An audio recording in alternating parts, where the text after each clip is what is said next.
243. IRONMAN New Zealand, Mark Sissons. Welcome to the Pursuit of the Perfect Race. I'm Coach Terry Wilson, and with each episode, I bring stories of athletes to you that share their experiences at races in order for you to learn how to have your perfect race. We will hear stories from athletes of all ages, abilities, and races of all distances. So regardless of where you fit in, there's something in it for you. Thanks for spending some time with me today. Now let the pursuit begin. Hey everybody, welcome back to the Pursuit of the Perfect Race. Today I'm talking with Mark Sissons about his race at IRONMAN New Zealand that took place on March 2nd, 2019, where he had an amazing time of 10 hours, 57 minutes, and 44 seconds. Welcome back to the show, man. I look forward to talking to you about New Zealand again, man. Hey Terry, how are you? Good, man. How you been? Oh, not too bad. We're just over, a week after the race now, so pretty much you get to that point in life where you're like, I want to do another one right now and start looking around. Well, have you signed up for another one yet?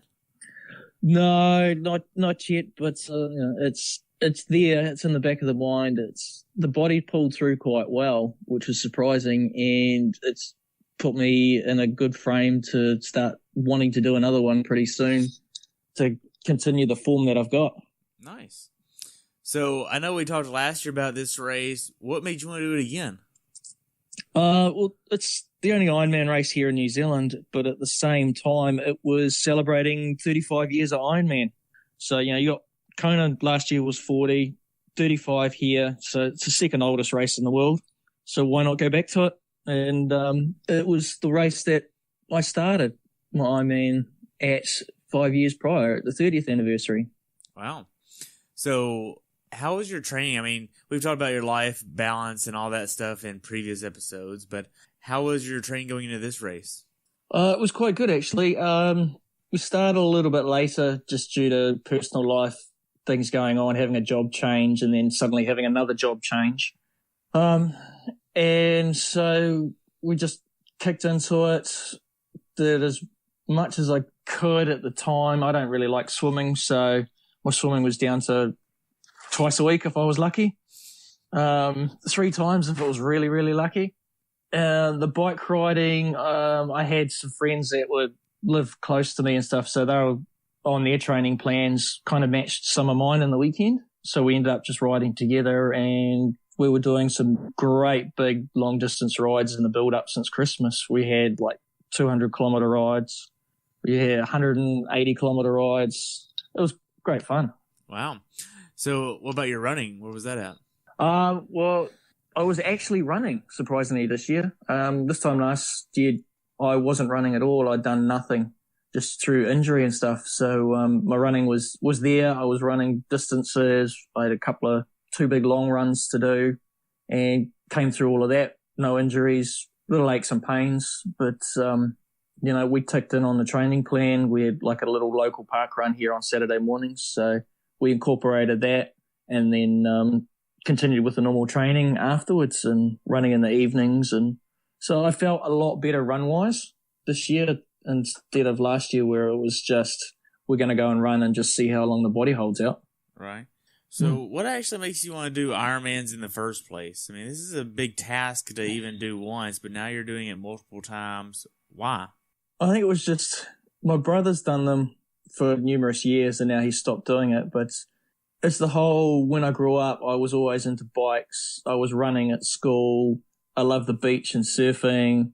And then all of a sudden, life gets in the way, jobs, everything. And then it just came back to me. It was just like, hey, where I live, I've got a lake. There was a triathlon. Let's give it a go. And it kind of went, oh, this is a lot more fun. And just grew and grew. And then suddenly it was like, hey, 30th anniversary Ironman, let's give that a go. That sounds like a lot of fun.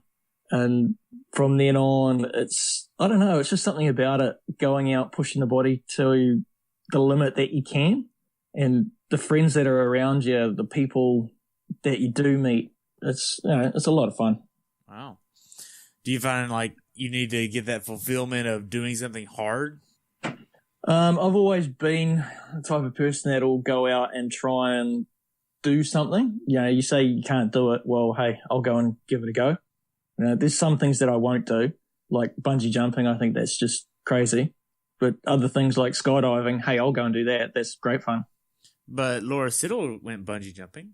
Yeah, she did with Meredith. We actually went there and watched them do it. Oh, really? Yeah. So it was great fun. I don't know who was the most scared watching them. They were both, Meredith was, it looks like she gets quite chatty and boisterous to hide the nerves, and Laura was just quiet. Well, Laura lost her shoe. I know that.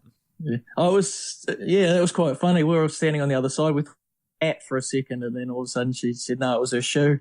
Jeez. So, man, going into this race, what was your overall training volume like opposed to last year? The swimming was probably the same, maybe a little bit less volume-wise. Like I said, once a week, twice a week, if I can get to the pool. Our local lake got closed, so we probably about a month out from the race, so that eliminated any swims after work for me, and getting to the pool in the evenings just doesn't work. They've got too much going on. You've got 5 people in one lane and half of them are doing breaststroke. It just doesn't work. Bike-wise, the mileage came up on the bikes, and it seemed quite a lot to be going, we're going to do a 180k ride today or a 200-kilometer ride today. But it paid off. And I think we had, in the space of 5 weeks, we had 4 long rides over 170k. And the week that we didn't ride, we had a long run of 34k. Wow. Thrown in it. So I'm trying to do quick math here. That's 18, 19, roughly almost a 20-mile run? Pretty much, yeah. We were doing, so 42k, so we're doing 34. So it's almost 3/4 of the run. Wow. We were doing them in one hit on a single day. Man, so I know you're working with John Alice from Muscles Inc. How is this working for you this year? It's been quite good. Having to have a rest from last year, and then we just sat down and just went, right, what are we going to do? And we just went, okay, we'll have the main game plan, IRONMAN New Zealand, and then just set out the basic training plan for it. And a couple of times, he'll say to me, look, you've really got to pull finger, you got to do something, how are you going? Or other times I'm like, my training plan's running out next week. Can I have the next one, please? Just give him a little nudge at the same time. But I think the way the plan worked this year was absolutely brilliant. I haven't looked back at how much we did change anything, but it hit the target on the head when it came race day. Yeah, I mean, this was a significant improvement from last year's time.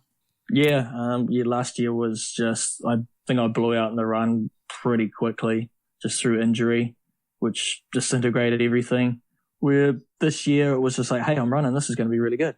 Right. We'll just go for it. And in the back of my mind, I was just like, well, hey, I'm not even going to look at what overall race time is until into the run at some stage. Right.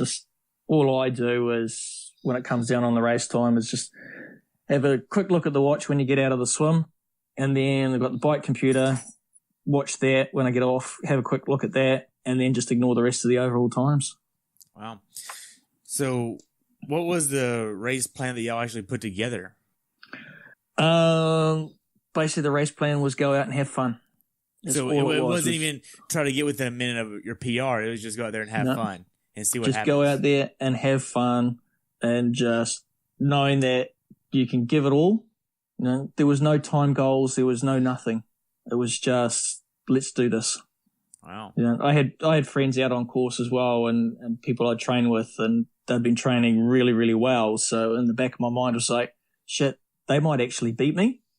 So it was just like, well, I'll try and stay in front of them, or I'll try and keep around other people that I know are a little bit quicker, and just try not exert myself too much. Wow. So after you got all your training done and you headed down to Taupo, I know you live over in Christchurch. How was your travel going down to Taupo this year? We stuck with the same plan that we do every year. We fly to Auckland, then drive down to Taupo, which is a 3.5 hour drive. So everything's the same. We just don't change it. Hop in the car, drive down, get to the accommodation, and then just start chilling out, build bikes, and wait for all the rest of our mates to show up. Nice. So how many people did you know that was going to be coming in for this race? There's quite a few people. In our house, there were two other friends racing. So we had a house with 3 athletes and partners. Wow. With us. Yep. And, we all get along quite well. This is our third Ironman together. So we know each other's routines and we know what works. And when somebody does want to be around anybody, we let that happen. I get it. Mm. I know myself, day before the race, I don't want to be stressed out. I don't want to be in a car going anywhere. I just want to be, hey, can I just hang out on the couch and relax? Yeah. That's all I care about doing. I don't want to be doing anything. Yeah. Well, that was the thing. Most of us that coming into the race days, we've all got the same plan of, hey, we'll get up in the morning, we'll go down for a swim at swim start time just to see what it's like. Then we'll go up to registration, do what we need to do, go back to the house, have breakfast. If there's anything else we want to do, we'll go and do that. And then the rest of the day is just spent doing nothing, pretty much. We'll jump on the bikes and ride a little bit of the bike course together, which we always do, come back and just a quick run around the block. That's a Thursday for us. We're done and dusted. So what about athlete villages this time? How was that? The village, it's the same setup each and every time, so nothing changes there. We went down for registration a little bit later, and I think we had an hour total wait by the time getting in the queue and actually getting through registration. Wow. How long did it take you to get through all that, though? Well, registration was about 5 minutes once you get in there, but it was just, I think all the athletes turned up at the same time, pretty much. We got on the tail end of the queue. Later on in the day, I heard it was up to 2 hours. This is not like it was last year. No, last year I was lucky enough to be AWA. Yeah? So AWA, we can register an hour earlier, and then they give you a shortcut line too, so you don't have to wait in line. So you didn't do enough last year to beat AWA this year? No, I only did one race last year, and that was the Ironman New Zealand. So it was after 2017, it was a big year, so we thought we'll just ease off for 2018, and it was like, damn, I really should have done maybe a 70.3 at the end of the year. I was only probably a couple of points off. So you should have just flew over to California, did Indian Wells 70.3, and then came back real quick. It would have been nice. I don't think the finance manager would have said anything nice about it. Well, that's when you ask for forgiveness instead of permission. Yeah, I'm trying for that one now.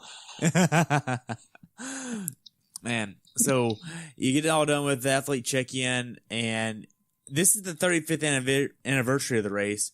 How was this opposed to last year? It was pretty much the same. All it was just a little bit of merchandise had changed. Everyone was the same.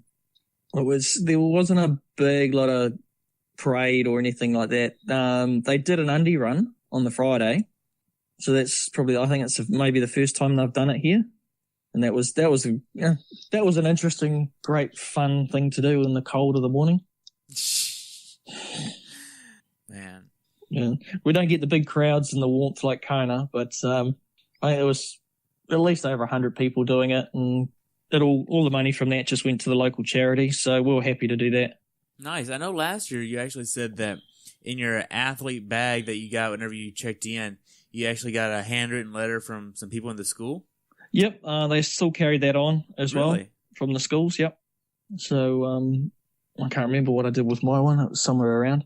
But yeah, it's the same again. The kids write letters, and the athletes will get in touch with the schools and things like that. So we did see a few athletes who got in touch with the schools and said thanks, and it means a lot. Little messages from kids, and some of them make you laugh, and some of them are like, you think about it, you read it, and you go, you really didn't want to do this, did you? The teacher made you do it. Yes. They'd rather be out playing somewhere or doing something else. Oh man. So how was bike check-in? Bike check-in is the usual Friday. You got all day Friday to check in. So we rolled down there about mid-afternoon, which we usually do. Just the last minute, ride the bike down, the three of us, and then just checked in. They, got to wear your helmet in, take your bike in, take your T1, T2 bags in as well. What happens there? Yeah, you got the usual. They do photos of your bike. God knows what happens to the photos of the bike. I have yet to understand that. 243 interviews, and I don't know what those photos are for. Yeah, I don't even know where it goes. Like, at least they could include it in your race photos. But they don't. No. Yeah, you get a nice photo of your bike. It's so when you go in and you rack your bike and things like that, all the volunteers there, we've got the same guy who's been there for the last, I don't know how many years. Nice old bloke. And he asks everyone that comes through, is it their first time, how many races? And, it's the fourth time I've done that race. So it was just like, yep, it's the fourth time. And he goes, oh, well, looks like you didn't learn from the last time. Bit of a laugh. He's quite cool. But if it's a first timer, he'll yell out, we have a first timer. And everyone else around, all the other volunteers will start clapping and make that person feel special. And then the volunteers will take you along where your racking is, ask you if you know the set out, the layout, how it all works. And if you don't, they'll walk you through the whole transition itself. So, familiarize yourself with it. Otherwise, they'll just let you do your thing and then carry on. Wow. So after you left transition, what were you trying to get in your body as far as nutrition goes the day of before the race? For the race, that was the afternoon. So stick to the same breakfast routines. Don't change anything. Just drink a little bit more electrolytes than normal. Just, combat the loss that we did have across the day just with the heat. It was a little bit warm. An earlier dinner than normal. I think we had dinner probably about 5 o'clock instead of 6:30, 7 for it. But we just stuck to the same plan. Dinner was basically chicken, rice risotto, and 2 beers. Okay. Now, I know on Friday they have this thing on the calendar called Wetsuit Checking. What is this? Wetsuit checking here in New Zealand is basically we've got in our rivers and lakes some bugs. They don't want to transfer those between the lakes. It affects the lakes. So here in the South Island, we've got like what they call didimo, and it's like a slime that grows on the bottom of the rivers and the lakes and things like that. But they don't want that transferred up into Taupo itself. So the wetsuit dipping is just, you take the wetsuit along, they've got a big tub full of detergent, basically dishwashing liquid. You soak your wetsuit in that, hang it up, and that's all it takes to kill these bacteria bugs. For us, we know about it. We're constantly washing our wetsuits. You wash them in fresh water, let them dry in the sun, and that's enough before you take it to another lake to swim in, unless you know that the lakes are all the same. Wow. See, I'm not aware of that, but I do know at Indian Wells last year, they had about the same process to clean the wetsuits before the race, and you had to actually hang up your wetsuit and then get it and all that. Yeah. You had to get into it. No, you just had to go and the day before the race, you had to dip your wetsuit, then hang it up, and then you get it the morning of the race. Oh, you get it the morning of the race? Yeah, so you hang it up and leave it there. Well, I would be happy at that. Well, better than that, they didn't have like a clear marking system, so you just take a hanger, put it on a rack somewhere, and you come in and you get it morning of. Yeah. Yeah. So because that's a reservoir, wasn't it? My goodness. Swimming in. Sure. I got nothing. I think it was. I know it was really cold, but that's all I got right now. Cold swimming will be brilliant. Well, I think it was like in the 60 degrees. I don't know what that is in your terminology. 60, yeah. So how was your sleep the night before the race, man? Pretty much the usual, any athlete type sleep. Hard to get to sleep. A couple of hours worth of sleep, then up really, really early in the morning. I ended up watching Netflix for probably 4 or 5 hours. I think I ended up just turning it off at about 1 o'clock in the morning. Wow. What were you watching? Yeah. Oh, it's just watching some rubbish TV show from the UK. It's, nothing brilliant to brag about. It was, man. Yeah. Earlier on in the day, we got hooked into the Umbrella Academy. What the heck is an Umbrella Academy? Look it up on Netflix. It's quite good to watch. So they make umbrellas? No, it's like a Marvel comic type storyline. Okay. Superheroes and kids stuff. We didn't think too much about it when we first started watching, heard about it, and then we sat down and, hey, you get hooked straight away. It's like, oh, can we watch the next one? Can we watch the next one? Oh, man. So you get up on race day? What was your race day morning ritual like before you left your house? I think we all got up about 4:15 in the morning, and just everyone does their own little thing. It's, yeah, you stick to your normal patterns. It just happens to be, say, 2 hours earlier. You know, go to the bathroom, brush your teeth. I have a shower in the mornings. It's just the way it is. Fire the race kit on, put your race numbers on, put sunblock on, have a bit of breakfast, a bit more sunblock. Just, you know, you stick your head out the window, go, oh, it's a little bit cold. What's the weather doing? You just, I don't know, we're just kind of chilled in what we do. So, no, at this time, whenever you're leaving the house to go down to the race venue, what's your mindset going into this race? I know you and your coach talked about having fun, but is that where you were at with this, or were you a little bit more nervous? I just take it as a normal day, joke around with friends, and you know, some get a little bit nervous and things, and you just go, hey, it's just a training day. That's all it is. Just, it's fun. You know, let's get out and do it. When we get down there, everybody's parks different areas, and then we all walk across to transition, and you can see some people already in the wetsuits. Some are already nervous. Some are chatting away. We're just the same. We're just walking, partners, friends. We've got to do what we do in the mornings. Go to your bike, check that over, pump your tires up. Any nutrition you want to put on it, you put on it. And then we just head straight out, head straight down to the swim start. There's, you know, once you're done in there, there's no point hanging around. Right. So what's the atmosphere like in transition? Was there a lot of energy? Was it a little dull from last year? I mean, you've done this a few times, so you can kind of understand the energy and the atmosphere a little bit. What's that like? There was a little bit of a buzz going around, a lot of people talking and looking forward to the day, and, you know, the usual chat is the weather, you know, because it's still dark, so we don't know what it's going to be like.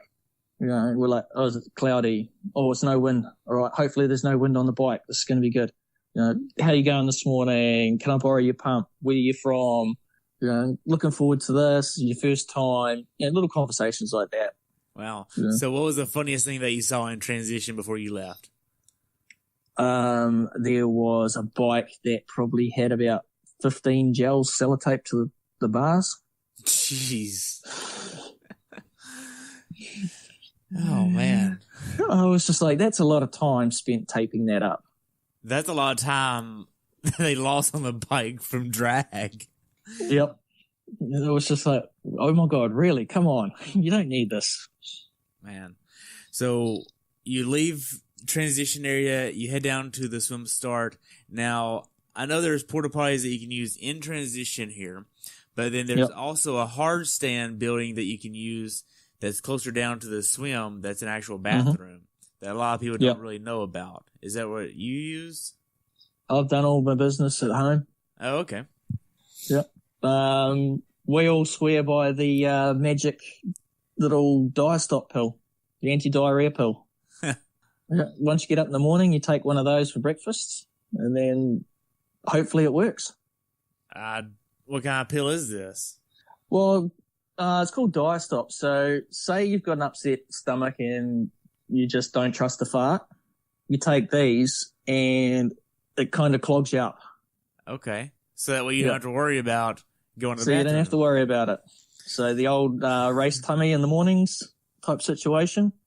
You know, we've done it so many times. We're just like, okay, no, it's fine. We're happy with it. Let's go. The queues down for the toilets can get quite big, and it's race day toilets, so you don't want to spend a lot of time in there hanging around those. Yep, pretty much. Because everybody's got the bubble guts. Oh yeah, Oh, definitely. So, you know, for us, we just head down there. If someone's got to go, they got to go. But hey, between us, the three of us that were all racing together, we were fine. We're like, yeah, I got to go number one, but hey, I'll save it. I'll just wait till I'm out in the lake. I'll just warm up in the wetsuit. Yeah, exactly. Yep, just like everyone else. Yeah, everybody does it. So you get down there, you get in your wetsuit. 10 minutes before the cannon goes off, what's the atmosphere like down by the swim start? Was there a lot of music? Were you nervous? What's this look like and feel like? I know that they have at New Zealand, they have some of the local tribes come in and do a haka before the race. I think I said that right? Yeah, that's right. Okay. A challenge. Yeah. Yep. So for first timers, that is a must to go down and see. It raises the hairs on the back of your neck. It hypes you up in a sense of what you're going to be doing for the day. So yeah, you'll see that, and that's in darkness. It's in pitch black. So 10 minutes before the cannon is the pros would have just started, or 10 minutes before the pros start, it's still dark, and all the age groupers are still standing around because they haven't opened the gate for us to go through yet. It's just the pros out in the water. This year there was music playing. There's Mike Riley on the microphone, chatting people, hyping people up. And then we had no countdown, no nothing. And we're all standing around waiting for the pros to start, and the cannon goes off and everybody jumps. It just scared everybody. Wow. This cannon going off, we're like, whoa, okay. And then it lifts your heart rate a little bit, and then it's like, okay, that's the pro men. And then a couple of minutes later, pro woman. And then they open the gates up for us. And that's the time you go, right, let's get this done. Let's get out there. Man. So before we get into the race itself, the pros, I know you're friends with Laura Siddle like I am, and Jocelyn McCauley, you know of her, and you also know about Meredith Kessler. Who are you pulling for the most? Probably Laura Siddle. You know, I know her a little bit more. I've seen her. I've been on bike rides last year with her down Queenstown when the marathon was on. We rode the marathon supporting our friends, and I support my wife for that. So, you know, she's a great character. She's spade's a spade, and she'll have a laugh. So at the same time, she was defending champion from the previous year. So you've got to give her a little bit of support, and being far away from home, not having family here as well. You know, we're like a second family to her. At the same time, we did see Jocelyn around and gave her a wave, said how you going and things like that. So, you know, you support all the pros because, you know, they're in the same boat when it comes down to it. Yeah, man. So back to your race a little bit. You get out, you have an hour and 3 minute swim. And for somebody that wasn't doing a lot of swim training, how did this feel for you to knock out this swim in an hour and 3 minutes? I was pretty happy about it. For the swim itself, we probably one of the last to have a mass start. So we have 1,500 competitors start all at once, but the space is wide enough that you can find your own little space. But this year's race for the first kilometre, it was elbows, fists, feet, getting swum over. It was a fight for the first kilometre in this swim. Wow. So it wasn't like last year where you could actually just relax a little bit or get horizontal before the swim goes and then just go. The start itself, you space yourself out, you give you a little bit of space, you self-seed yourself so you know where you want to swim. So you'll either be right up on the front, up close to the marker boys, or all the speedsters, you know, the guys that'll swim 50 minutes, easy, 55 minutes. Or if, say, you're a maximum swimmer, you'll start right at the back or you'll start down on the beach. It's all self-seating start, but once that gun goes off, everyone you've got all that adrenaline all ready to go, and people just suddenly forget how to swim a straight line, or ones that have only swum in a pool and followed the black line suddenly realize I've got to sight, but I can't see anything because it's still dark. Man. So you're wearing a wetsuit here. Are you using tinted goggles here, being that it's dark outside? Yeah. Always use tints because the first half of the swim, you're swimming directly into the sunshine. There's no way to get around it. It's right there. Wow. You end up sighting marker buoy to marker buoy. That's it. Or, once, if there's a bit of cloud, you might be able to see the hill line, so you can pick a spot on that. But, tints, always. Okay. So you get done with the swim. How do you feel about the swim here? Was it cold water? Was it colder than last year? What's this like here? Yeah, for me, when we swam out to the start, I was actually getting cold, so that's the first for a change. But once you get going, the water is it's probably the right temperature to swim in. It's just comfortable. Okay. Last year, I remember you saying that there's some stairs, there's some sand here, because you have to go up the staircase to the transition area. That's still here this year. What was it like this year opposed to last year? Was it all the same, or was it marked up different? It's all the same. They haven't changed it over the years. You've still got to run the same stairs all the way up to the transition area. This year, probably because I was about 3 minutes slower, got caught in a few more other people. And instead of running to one side, they ran down the middle. So you got to try and get around them. Some are actually walking it, and, this is minutes in the end. You want to get up and out before the bulk of the people come through. Right. Now, I know you ended up missing your PR by like a minute-ish. Mm-hmm. So could you have found a minute there? Probably about 30 seconds. That was about it. Oh, wow. It was pretty quick going through transition. I have the race kit on underneath the wetsuit, so it's minimum gear that I pack in the T1 bag. So shoes, socks, cycling gloves, and that's about it. No sunglasses? It's all. Oh yeah, sunnies as well are in there. The cycle helmet was on the bike this year, so we didn't have to worry about that. I think the quickest way is I head to the back of the tent where there's volunteers at the back. He just grabs the bag. He goes, "Tell me what you want." And I said, "Just tip it all upside down." And I just took what I wanted, and I said, "Don't need any of the rest of the other stuff." I packed in some arm warmers just in case it was cold, but that wasn't needed. I had 2 different pairs of socks because I couldn't make up my mind on the Friday which ones to put in there. So I was like, okay, 2 pairs. No, I'll just pull 1 pair on. That's it. And then, straight out, gone. Wow. So you get out on the bike. How does the first few miles of the bike ride go here? It's basically an out and back, but you have a little bit of switchbacks in town before you get out. What's all this like? When we head out along the waterfront of Taupo, so it's smooth asphalt roads. It's little undulations on it. So at that point, you're trying to bring your heart rate down. You can feel it. You don't want to go out too fast. It's a long day.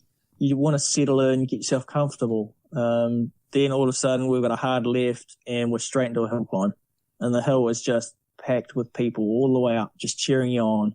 And at that stage of the morning, you're constantly telling yourself, calm down, slow down, sit at whatever power or however you ride. You don't want to go too hard, too fast. Right. Now, are you using power or heart rate? Yep, using power. Okay. So what kind of number were you wanting to go for? A 10-second average and a normalized power? What's this look like? So I run just a stock standard old Garmin on the bike, and I've got that set on 30-second power average and then normalized power. Okay. So the initial plan was, after all the training rides, was to try and sit around 180, maybe 190 watts for the whole race. Okay. And just have a maximum ceiling and not exceed anything higher than, say, 350 watts in the climbs or anything like that. Just ride smart. It's once I got onto the bike, I felt good, felt comfortable, and I know I can ride, say, around 200, just over 200. So it was just like, right, I'm going to sit at 200. I'm just going to easily sit at 200 for the whole day on this. That was the plan. That was what I set in my mind I'm going to do. I'm going to hit this 200 target and go for it. And it worked. Wow. All that big training we put in, the big long rides we put in, sitting on the 200, just felt so comfortable into the bike. On it, we had a slight tailwind going out and then a little headwind coming back before it changed into a heavy crosswind. Now, you're using some deep wheels, so how did that crosswind feel? I'm fine and comfortable with it. I train in heavy crosswinds and crazy conditions, so it's just like, hey, it's just a normal ride for me. It's, it's the way it is. We know the way the wind is unpredictable there. It can either be a headwind out, tailwind back, or the opposite way. But this race was a side wind. All right. So it caught a lot of people off guard. So we've got Heartbreak Hill, which is a 10-kilometre climb, heading back into town. And that was lucky enough that there was a tailwind going up it because it turns with the wind. But we're heading up there and watching the pros come back on their second lap. And even some of them were holding on with the wind. It was big wind gusts. Wow. Into it. So what do you actually see on the bike course? What do the views look like? Do you see anything nice? I know there's mountains in the background is what I'm picturing. Yeah, you head up out of Taupo's little mountains. It's all farmland we were riding through. It's basically just a farmland. It's a main road between two areas. So the road's pretty heavily worn in, the chip with milk tankers and logging trucks, and it's got a big wear line on it, but they try and put as much crappy seal on it as possible every time. There's a little thermal park off to the side that you can glimpse at as you're going past, but I think most of the time... What kind of park is that? A geothermal park. Okay. So steam comes out of the ground and bubbling mud and things like that. It smells like rotten eggs. Oh, okay. Gotcha. Yep. One of the farmers was nice enough to open up some silage on the race morning, so that didn't smell too good for a couple of kilometres as we were going past. Gosh, so y'all get to smell a lot of wonderful things. It was pretty bad, so it kind of makes you want to go faster. But, I think it's pretty much head down, bum up, ride to your numbers, just concentrate on what you're doing. Don't let other people put you off type riding. Right. So did you see any flats along the bike course? People with punches. There's probably a couple I did see coming back on my second lap. But apart from that, no, wasn't a lot this year. There wasn't even a lot of spare bottles or race tubes that had bounced out on the road this year either. Oh, that's good. There was one bottle sitting out in the middle of the line, which a guy in front of me almost hit. So obviously wasn't concentrating enough. He was just looking down. Man. So whenever you start getting to the backside of the bike ride, kilometers, 120 to 150, what's this like going for you? Because you've already been on the bike for quite some time, but you still have a ways to go. Yeah. Again, back to the long rides. It worked for me. At that kilometre distance, I break it down into achievable chunks of training rides that I've done. So, it's like, okay, 160, so that's 20K to go. So that's such a ride that I've done. I know I can do that with hills. It's easy to do type distance.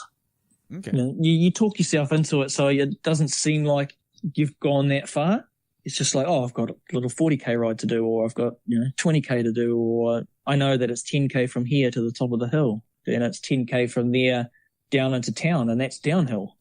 So you just make it easier for yourself mentally to break it up. Mentally, you break it into chunks. Wow.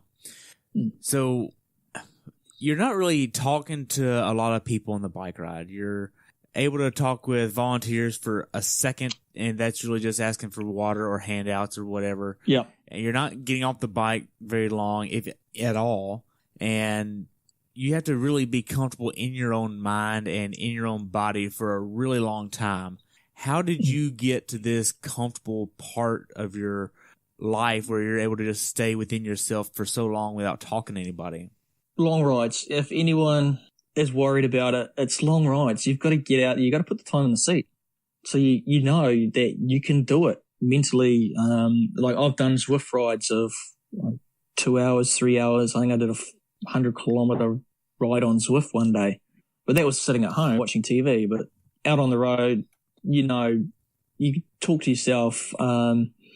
At the same time, we've got friends on course. So as you're still riding, you're still watching for them going past. So you give them a little wave and things like that. So it keeps your mind semi-active at the same time. But that's mind over matter. You just sit down and do it. Wow. Mm-hmm. So the last few miles or kilometers of your bike ride, how does that go for you? That one it's a nice downhill, pretty much. There's not a big little uphill or anything. It's all downhill coming back into town. You start to get a little bit more of the crowd coming in. I was riding around with 3 other guys, so we're all roughly around the same stage time. You begin to start switching over, going, oh, okay, I've got to run now. But at the same time, you change your gears. You start to loosen up your legs a little bit. You maybe sit up when you can, just stretch. Just you roll into town. I'm still rolling into town as quick as I can. That's the thing. You know, at this stage, I was looking at my normalized power, and it was just like, hey, this is pretty good actually. And then I was like, suddenly looked at the overall my bike split time and went, hang on, this is really good. You know, it was a PB bike split for me, and getting into town was just like, I can easily do another 20K on this. You know, I didn't, at that stage, a lot of people are like, you roll into transition, you're like, here, have my bike, I don't want to see it. I'm over riding. To me, this year was, I could keep going actually. You know, I was comfortable. Wow. So the overall strategy of how you wanted to hit 200 watts on average for that 30-second average or normalized power, did you hit that? Yep. Pretty much hit the whole lot on what I wanted to do. It was a back of my mind numbers. Right. And it was just like, cause riding with a mate, and his coach was like, all right, you got to ride at this and got to ride at that. And so we went out and trained at those numbers. And for me, training at those numbers was just like, oh my God, I'm pushing too hard. And then come race day, I was just like, oh, those numbers aren't hard enough. Kind of just got to up myself a little bit. All right. Plus, I wanted to stay in front of him. So yeah. You get to T2. What's T2 like? That stage rolling in, so we're 5 hours 20 into a bike, so it's not overly crowded. It's the same thing. You hand your bike off, run up. They've called your race number. You run down the lane where your bag is. The volunteer hands it off to you, straight into the back of the tent again. For me, tip the bag upside down, grab what I need out of it. This time, I actually stop for a pee in the tent. What do you mean you stop? Is there like a urinal in there or a bathroom? There's like a bloke's one basically. You just stand there in the tent, so we can do that. And at the same time, like standing there, and there's another friend of mine who I know bikes really, really well, and he's just leaving transition. I'm like, if I hadn't stopped for this pee, I would have beaten him out of transition. That could have been interesting. So, but you caught him on the run though, right? No, he's a real good runner. Oh, okay. Yep, he's absolutely a brilliant runner. So it was about the last I saw of him. Okay. Until he was going one way and I was going the other way on the run. All right. So being that you had to use the bathroom, that makes me think that you hydrated enough on the bike ride then. Yep. Back on the bike ride here, New Zealand, they've changed nutrition. So your gels and your bars are IRONMAN branded. Really? Yep. So we put it down to, I think, the more like shots brand, but you can't buy them in the shops. So we had to order the gels and the bars from Australia where they're produced, just so we knew what they'll be like to race on. Right. So it was a little bit different, but I adjusted to that pretty quickly. The on-course hydration was done by Pure New Zealand, which is all just natural fruits and everything in it. So it's, I don't know, it seems to work for me. It's the third time I've raced using Pure, and it agrees with me. I don't have to stop for a pee all the time. It seems to work. Most of the bike course, I was only rolling one drink bottle instead of two. I felt there was no need for 2 drink bottles, plus it's extra weight on the bike. Right. And it was just change out the drink bottles with the Pure at every aid station, go through it, half full, throw it away, get another one. Wow. So, yeah, get on the run course. What's the first 2K like? Painful. Painful? Because you come off the bike and you find your run legs. You're like, oh man, I'm standing up. Okay, I've got to run. And then you're like, I think I'm running too fast. No, I'm running too slow. Then all of a sudden, you've got spectators, friends, everybody's around you. And they're all cheering you. And you're like, okay, I've got to try and run now. I've got to try and run. And then I'm like running along. And my wife and all our friends had set up a tent for us and done T-shirts. And they started cheering. And one of our mates goes, as I'm like running along, this is probably not even a kilometre into the run. I'm running along and I'm like, he's yelling at me going, look at the photographer, look at the photographer. And I'm like, what? What do you mean look at the photographer? And crouched down opposite my wife and stuff, this photographer. I'm like, oh, okay, whatever. And then he puts the camera down and it's my brother. He'd flown in from Australia. I had no idea. Wow, so that's pretty cool. He was there. Yeah. And I was just like, oh my God. And I was shocked. I was like, oh my God. You're a bastard. You are a bastard. So he just flew in just for you? Oh, he's got a couple other friends racing as well.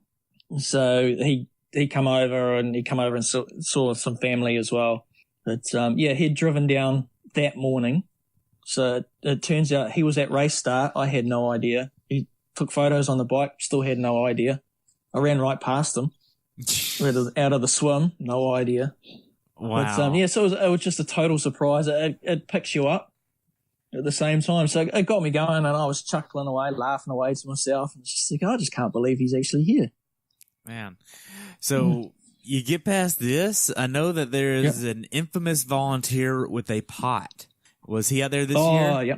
Yeah, Didimo Dave. He's there every year. He's on the bike course on the hill at the start with his pot. He's got his wrists strapped and a whole packet of Panadol. Because he gives himself a headache with rattling the pot. Really? Yeah. Gosh. Yeah, the pot is no longer, it hasn't got its square sides to it. They've all been dented out where he's bashed it with a wooden spoon. Wow. That's crazy. Yeah. And he's out on course all day. Man. So where is he at on the run course then? He's probably, I'm just trying to think, 3 kilometers into the run. It's he's at a section where it's out and back. You pass each other, so he can see people going both ways. And yeah, he was there all day. Man, on it. So at this point, were you having any GI issues or cramping or any upset stomach issues, anything like that? No, nothing at all. I was just chopped into the run. It was just right. Let's just ease into this run. Your mind's going, oh my God, I've got to run this far. I've got to run this far. So you start again, you break the run down into small achievable segments. Right. I know what the course is, okay, the next aid station's just up through that section there. That's quite a short distance. I can do that. And you work your way around the course and, you're going. At that stage, like into the run, so I started the run, I had Jocelyn come actually running past me. So you just first hung out with her for a little bit? Well, I tried to. So I think the closest I got was when she stopped at an aid station to get some fluids and then she carried on again. And that was it. You couldn't keep up? No, God no. You have over 10 years on her and you're a guy and you let a little girl beat you. Yep, pretty much. Okay. I mean, she did set the course record by like 20 minutes. Yeah, for like Yep. But yeah, she was moving pretty quickly through there. It's just watching the pros run past you at the same time. You know, you get inspiration from them. You know what they're up to in their time splits, and just into the run, you just start sucking back the concrete pills, and you go, right, it's not far to go on this, and you see the kilometre markers, and you're like, okay, that'll be the second lap round. I'll get that one. All right, that's only one more. You get the coloured bands at the top end of the run course to say what lap you've done. So, you're always after that last one. Man. So what was this like whenever you started getting about halfway through the run course? You've already gotten your first band and your second band, and you're working on the last half of the run. What's this like? At that stage, I think I almost ruined my own race. Really? What do you mean? Into the run. Well, last year I had big hip troubles, so it was a matter of managing that and the pain and putting ice on the hip just to keep it cool and keep the inflammation down. But I think I put too much ice on. Too much ice? Too much ice, yeah. Like the race kits we've got pockets on the sides of your legs hidden away, so you can put little bits and pieces in your pockets on your race kit. Absolutely brilliant idea, love it. So I'd put ice in it, and I think I put too much ice in, and it chilled it down so much that the muscles didn't want to work.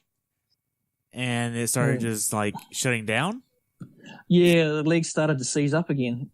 So I've got all the same pains that I did the previous year, everything like that, and that was after halfway through the run. Man. I felt I was going good at that stage, and then I was just like, okay, this pain's coming back. What have I done? This isn't good.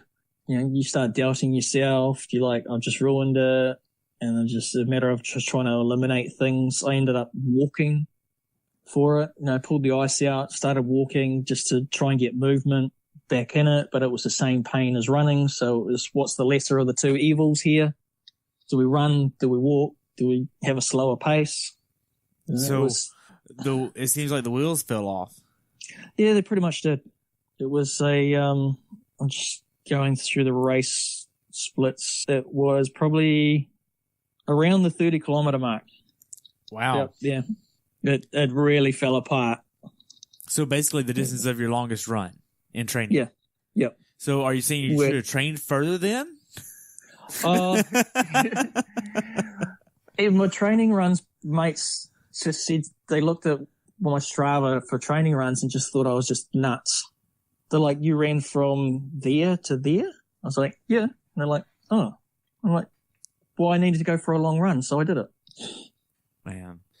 So overall, what was the atmosphere like on the course whenever you got to your third loop?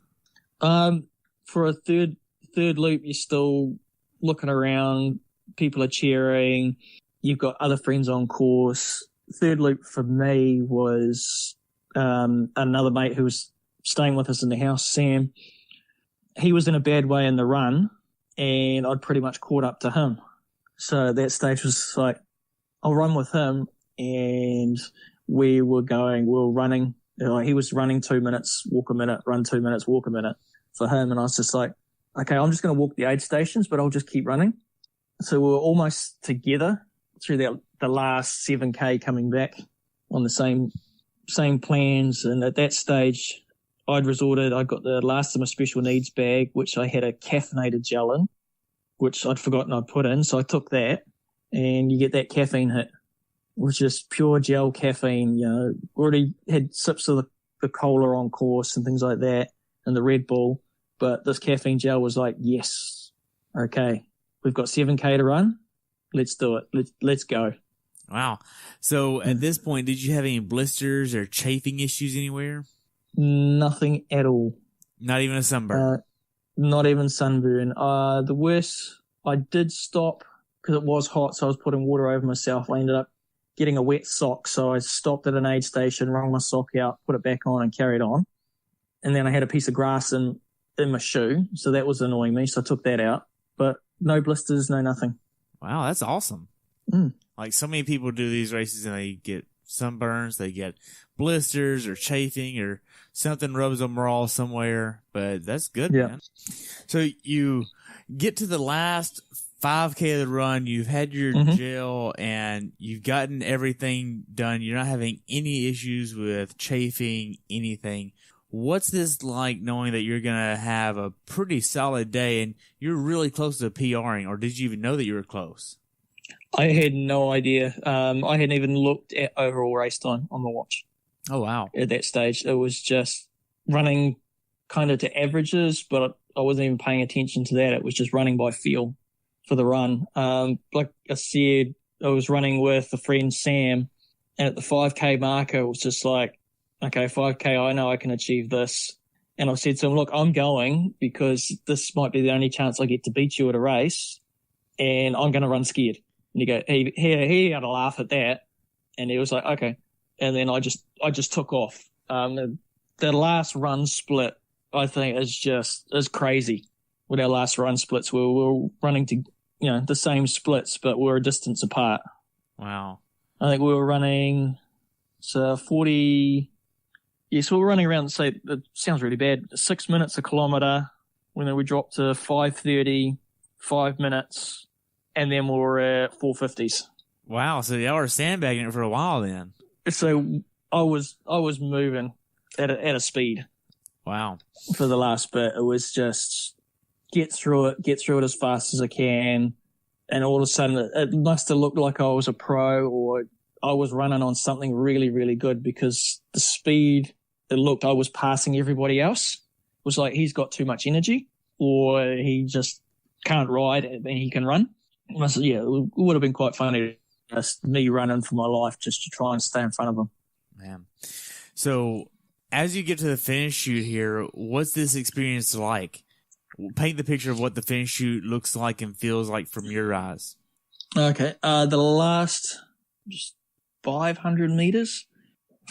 So you're running up the main street, which is out and back on the run course. You come up to the turnaround point for the run course, and there's a grandstand on the side. There's people all around. And then there's like a little area which you go straight through, which leads you around towards the finish. And at that point, you're just grinning from ear to ear, because you don't have to turn. The finish is just around the corner. And as you head into like this little chute, there's people waiting down there, and they're high-fiving you. They're saying, congratulations, well done. It's lifting you up, and you head down this little path around onto the grass domain area where the red carpet starts. And it's just lined with people, both sides, the grandstand, the finish is down in front of you. And you're just like, I've got this. I've got this. I've got this. I'm going to do it. I'm going to do it. And people are just hyping you up. And, some people stop, hug family, high five everyone. At that point, I was still running for my life. I was just like, I've got to get across that line. I don't know where he is. I've got to go. I've got to go. And just aim for that finish line, just to get across it. It's that point in the race it's the biggest achievement out. You've just spent the day out there. You've given it all you can give. It's, everything's paid off. Man. So I actually got to see some of the setup this year, and the finish line chute, like, you can see that how long that chute really is. It's pretty long. Like, you turn onto it and then it's straight in front of you, but it's a ways away. So you're in this finish chute for a ways. Is that good, you think? Well, it's downhill as well. I couldn't tell if it was downhill or not. Yeah, it's right at the back piece of it. It's got a little downhill to it. So it's still a long way, but in terms of the whole day, that's the point where you're just going, I'm here. I've done it. Man. So after you get done, what do you get to do next, man? Race wise, or after that race? After that race. After the race. Went through the recovery tent pretty quickly. As they do at all races, they'll weigh you at registration, so they know what your race weight is. And here in New Zealand, it's the only race I've been at where they weigh you after the race. Really? So they can, so they can tell. They must have calculation of how much you've lost, is whether you're dehydrated or anything like that. So they'll weigh you as well and then ask you if you're okay. You go and get your gear bag. Recovery area's got all the junk food like pizzas, chocolate milk, soft drinks. What did you get? Soup. Well, I don't hang around there too long. I just got 2 cups of chocolate milk, drunk those, waited around for some friends that had just finished behind, had a quick chat to them, raided the Red Bull stand, took about, I don't know, half a dozen cans of that. You drank half a dozen Red Bulls? Oh, later in the day, yeah. Oh, okay. Yeah, it was just cans. You drank how many Red Bulls right after the race? Oh my gosh. Yeah. No. It was just cans just sitting there. So I was just like, right, I'll take some of these because I'm probably going to need them later on. Man. But, yeah, we left the tent and got race finish photos with the wives. You know, we pulled them into the finish photo. So I got a photo with them. Went out to where all the families are waiting for the athletes to come out, and it's just a sea of people waiting. And thought, okay, we'll just head over. We'll go and get the bike. We'll go and get our T1 and 2 bags, and we'll go put those in the car, and then we can get back on course because we've still got friends out on course. So you want to track them, you want to encourage them, you want to encourage other people as well that are still out there. Yeah, it's like, doesn't matter that you've finished your race, they're still out there. So let's go out and encourage them to finish type thing. And then, you know, the wife goes to me, she goes, oh, I guess you want this. She unzips her bag, pulls out a cold beer. Same as last year. Yep. She does it every year. She pulls out a cold beer for me. Wow. No, needless to say, that didn't last very long. Man. So yeah, we did all that, grabbed the gear, went back over to the car park, put the bike in.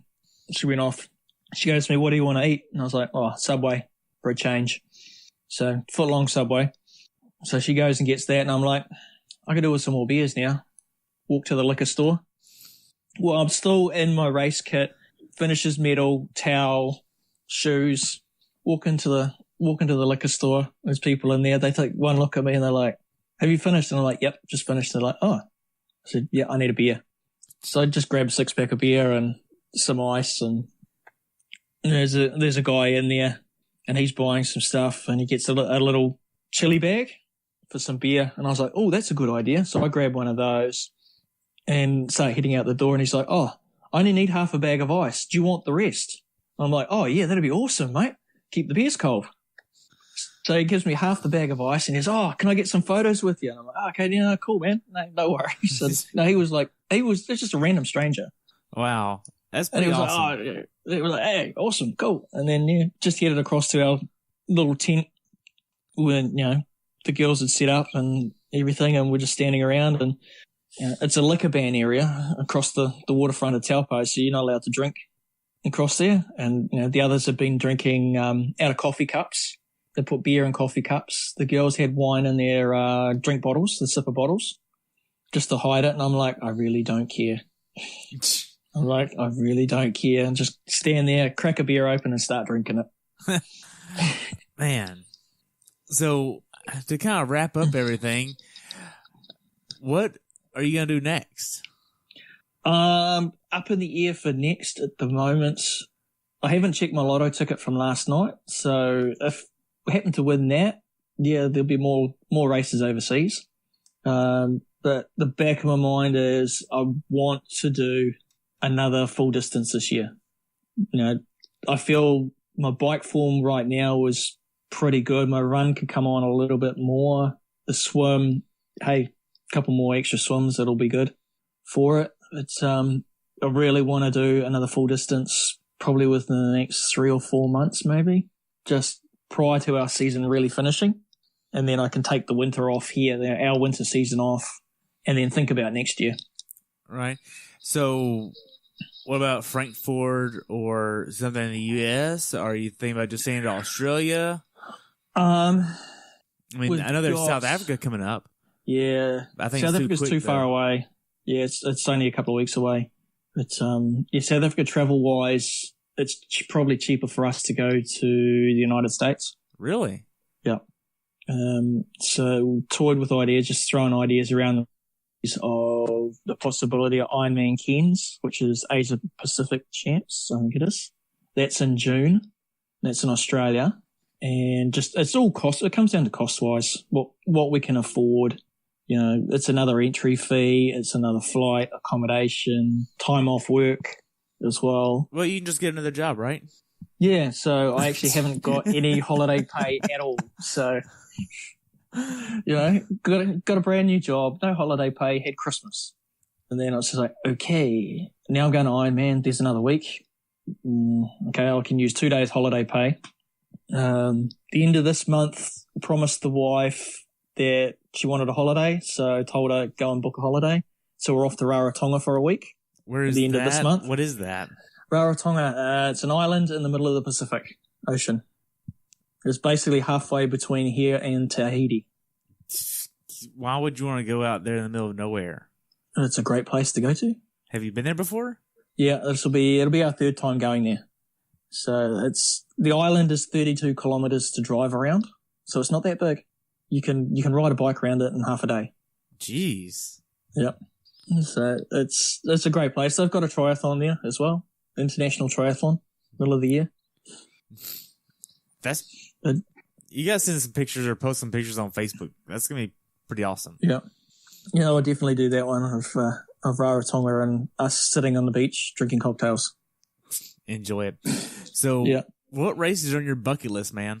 I'm liking the idea. It sounds really strange, but I had a little look into Ironman Boulder. Yeah? Yeah. Just, Big Sexy Racing's based there. There's always a lot of teammates there racing. It's like, hey, we could get there. We could really get there. Otherwise, we're still toyed with ideas of trying to get a 70.3 world slot for 2020. Because that's held here in New Zealand. And the only way we're going to get that, with my race speed isn't flash, would be to head overseas and probably look at doing back-to-back 70.3s, consecutive weekends type situation. Like the one in China, Laozu, Laozoa, I'm not sure how to say that name. That one is a good one to do it at because it's so hard to get to. And there's not that many slots, and the slots for that isn't for 70.3 World Championships. It's for Kona. Yeah, so everyone will be chasing the Kona slot, not the world slot. Yeah. Yeah. So a friend went up there last year and did that. Oh, really? Yeah, he went one of the races. He said China can be unpredictable for races. Yeah, and it's either happening or it's not happening, or you get there and it's cancelled. Yeah, and I know from right now being American, going into China, they've been what do they call it? Holding people, or not holding them. I'm trying to think of the right word. Detaining them for no reason. Yeah, I saw a news article the other day on that. But otherwise, back to backs. We did have a look a couple of months back about races in the States, trying to choose consecutive weekends, and so the travel isn't too much. So it's basically fly up, race, go to the next destination, recover, race again, then come home. You should definitely do that. That'd be fun. Yeah. If you come to Texas, let me know. You got a place to sleep. All right. That's one of the, I did think about, the Ironman Texas, and then I was like, I remember that Draft Fest from last year. I think there's going to be a lot of eyes on that race this year. Yeah. I think either a lot of people are going to go hoping to get a good bike split in the draft bunch, or a lot of people are going to not go because they don't want that. They want to do an Ironman properly. Right. Or there's going to be different things in place to prevent that. Yeah. A lot more people on motorbikes, draft busters, or just get out and split the field up. Yeah. Somehow, I think they're going to have a lot of eyes on it. But, man, so to wrap up here, I already know what your definition of a perfect race is. So, in order of importance for you, what is most important on race day in order? Mental grit, nutrition, or physical fitness? Race day, mental grit. Okay. Then physical fitness, then your nutrition. Really? Yeah. What makes you pick that order? You can't do it without training. Your nutrition, you can change at any time with it. Mental fitness, you've got to have the mind game to be able to even get there. To put the hours in, the training, it's mind. Your mind has got to be in the right place, especially with family life, work, commitments, everything. Your mind is your number one, because without your mind being in the right place, that has a knock-on effect for everything. Hey, Mark, it's been great, man. I've enjoyed this. Thanks for coming back on the show, man. You're always welcome back. Hey, no worries, Terry. Hey, you have a good day, okay? All right. See ya. You too. Bye. Thanks for tuning in today. I hope you were able to learn something from today's episode. If you enjoyed the show, please take a minute to leave a review on iTunes or share it with a friend. Be sure to subscribe so you never miss an episode. If you'd like to see pictures from this athlete's race, learn more about who I am, what I'm doing, or be on the show yourself to share your story, check out my website at CoachTerryWilson.com. Until next time, continue the pursuit.